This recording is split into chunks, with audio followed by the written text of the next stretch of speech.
Assalamualaikum warahmatullahi wabarakatuh.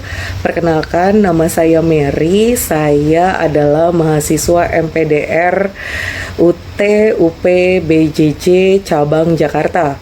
Pada saat ini saya ingin menyampaikan pendapat saya tentang diskusi sesi 2 pendidikan berwawasan multikultural.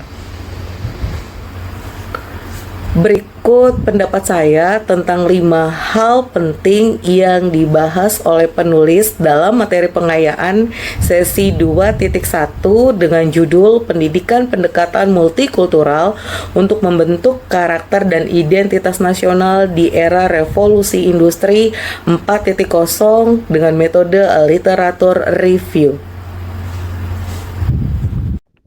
Yang pertama, pentingnya pendidikan multikultural dalam memperkuat identitas nasional. Pendidikan multikultural menjadi fondasi dalam membangun identitas nasional yang kuat di tengah keberagaman.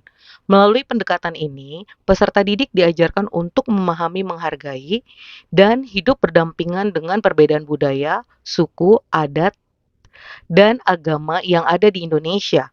Hal ini sejalan dengan pendapat Bucks tahun 2009 bahwa pendidikan multikultural harus menanamkan nilai-nilai inklusivitas dan toleransi untuk menciptakan masyarakat yang harmonis. Yang kedua, transformasi pendidikan di era revolusi pendidikan 4.0. Penulis menyoroti bagaimana perkembangan teknologi di era revolusi industri 4.0 berdampak pada sistem pendidikan, termaksud pendekatan multikultural. Dengan integrasi teknologi dalam pembelajaran, peserta didik dapat mengakses informasi global yang memperluas wawasan mereka tentang keberagaman budaya. Hal ini juga menuntut guru untuk meningkatkan kompetensi digital dalam mengembangkan strategi pembelajaran berbasis multikultural. Yang ketiga, pembentukan karakter melalui pendidikan multikultural.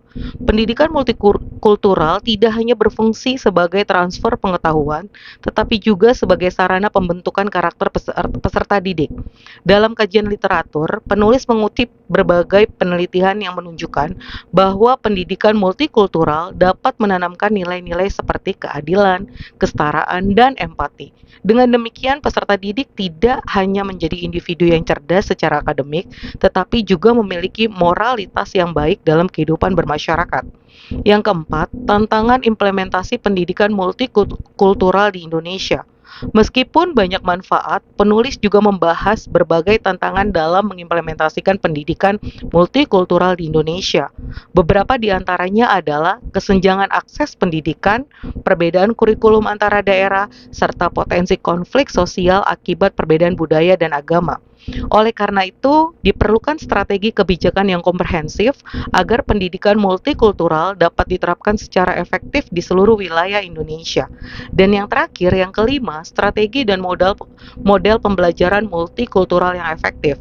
Dalam kajian literatur, penulis menguraikan berbagai model pembelajaran yang dapat diterapkan untuk mengajarkan nilai-nilai multikultural seperti pendekatan berbasis proyek atau project-based learning, pembelajaran kolaboratif, dan pendekatan reflektif.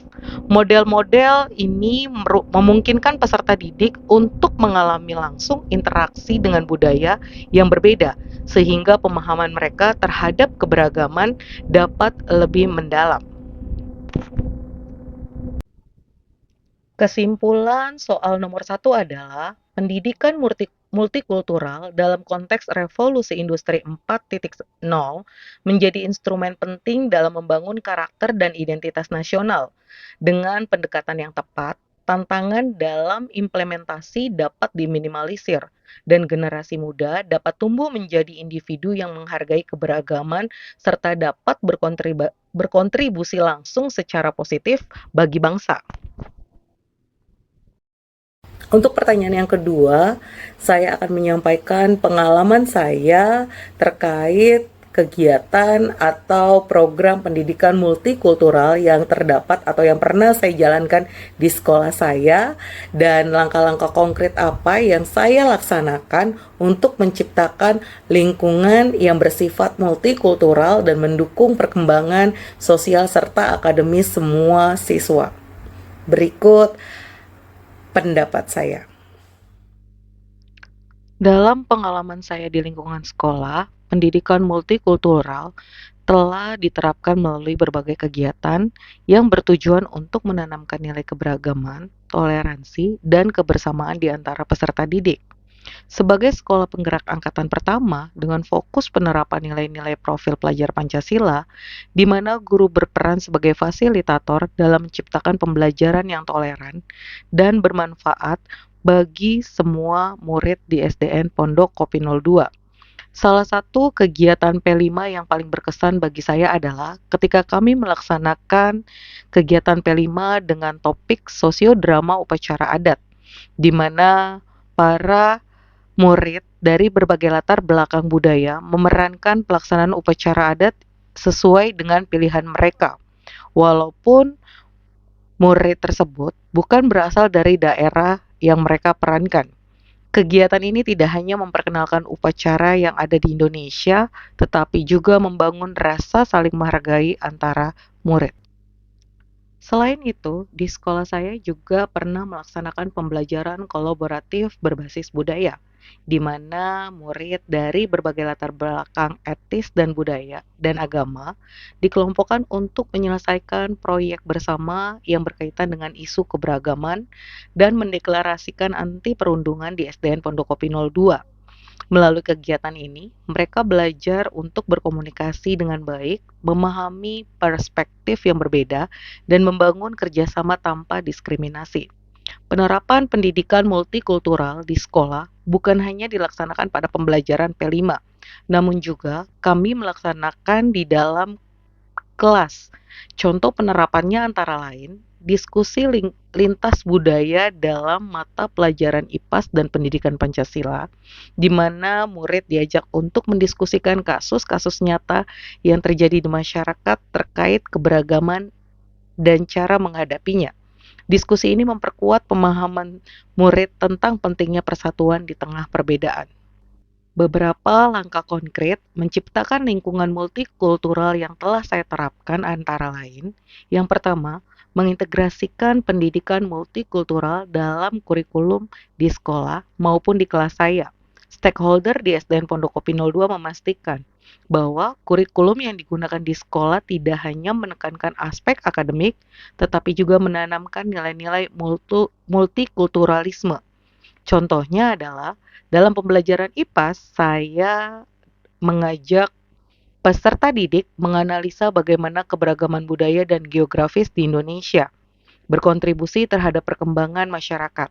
Dan pada pembelajaran bahasa Indonesia, saya meminta peserta didik untuk menulis cerita atau esai tentang keberagaman etnis di Indonesia.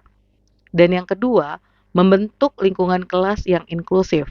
Saya menerapkan pendekatan pembelajaran berbasis proyek dan diskusi terbuka agar peserta didik dapat menyuarakan pendapat mereka tanpa rasa takut. Setiap peserta didik harus merasa bahwa mereka memiliki hak yang sama untuk berbicara dan dihargai pendapatnya. Yang ketiga, mendorong guru dan tenaga pendidik untuk mengikuti pelatihan multikultural. Pendidikan multikultural tidak hanya diterapkan di dalam kelas, tetapi juga perlu didukung oleh pemahaman guru yang lebih mendalam tentang bagaimana mengelola keberagaman di sekolah. Oleh karena itu, saya sebagai fasilitator baik, Bhinneka Itu Kita, telah melaksanakan webinar yang didukung oleh Puspeka untuk meningkatkan kompetensi rekan sejawat dalam mengajarkan materi dengan perspektif multikultural, sebagaimana menangani potensi konflik yang mungkin timbul di lingkungan sekolah. Dan yang keempat, menjalin kerjasama dengan orang tua dan masyarakat setempat. Pendidikan multikultural akan lebih efektif jika melibatkan orang tua dan masyarakat setempat. Saya selalu mensosialisasikan kegiatan P5 dan intrakurikuler kepada orang tua dan melibatkan orang tua secara langsung untuk keberhasilan kegiatan tersebut.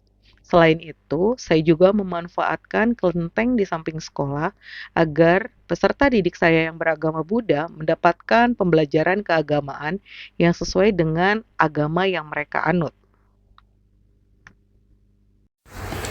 Dari hasil video yang berjudul New Boy, saya juga akan menyampaikan pendapat saya tentang pembelajaran yang saya dapatkan dari pemutaran video tersebut. Berikut pendapat saya.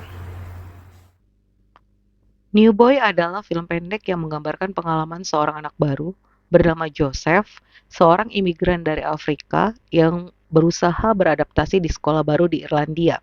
Film ini dengan kuat menyoroti tantangan sosial yang dihadapi oleh anak-anak dari latar belakang berbeda saat memasuki lingkungan yang asing.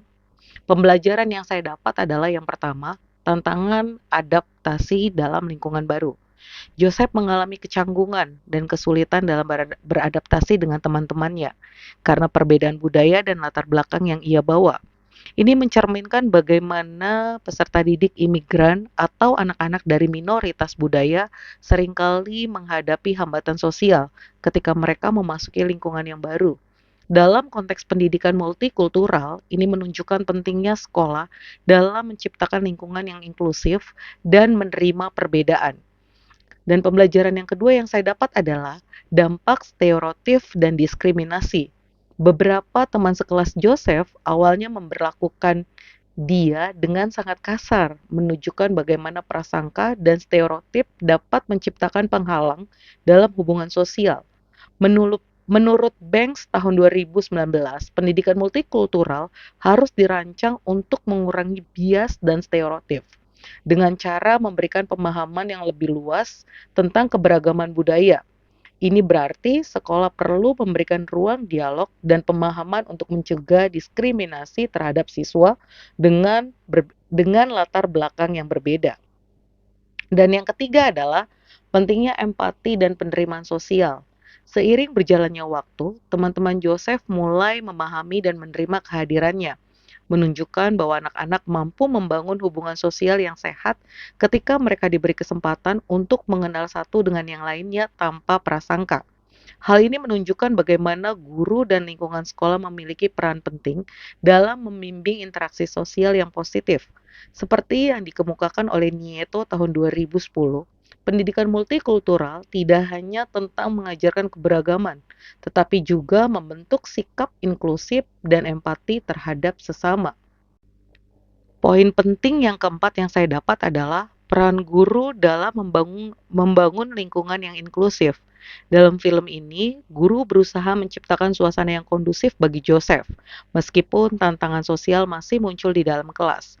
Ini menggambarkan bahwa guru memiliki peran penting dalam memastikan bahwa setiap peserta didik, terutama mereka yang berasal dari latar belakang minoritas, merasa diterima dan dihargai.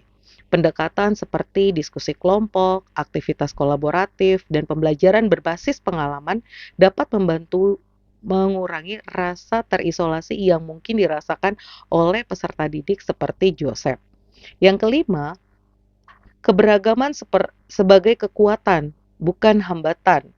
Salah satu pelajaran terbesar dari New Boy adalah bahwa keberagaman di dalam kelas bukanlah suatu hambatan, tetapi sebuah peluang untuk memperkaya pengalaman belajar semua peserta didik. Dengan memahami pengalaman teman-teman mereka yang berbeda latar belakang, peserta didik dapat mengembangkan perspektif yang lebih luas tentang dunia. Ini sejalan dengan konsep yang diungkapkan oleh Silter dan Grant tahun 2027 bahwa pendidikan multikultural bertujuan untuk membangun masyarakat yang lebih demokratis dengan mengajarkan nilai keadilan sosial dan kebersamaan. Film New Boy memberikan pembelajaran berharga tentang pentingnya inklusivitas dalam lingkungan pendidikan. Sekolah harus menjadi tempat yang aman bagi semua peserta didik, termasuk mereka yang berasal dari latar belakang yang berbeda. Guru dan tenaga pendidik harus memainkan peran aktif dalam mendorong sikap saling menghormati, menciptakan ruang bagi interaksi positif, serta membangun empati dalam hubungan antara peserta didik. Dengan demikian, kita dapat memastikan bahwa pendidikan multikultural bukan hanya teori, tetapi juga praktik yang dapat diterapkan dalam kehidupan sehari-hari.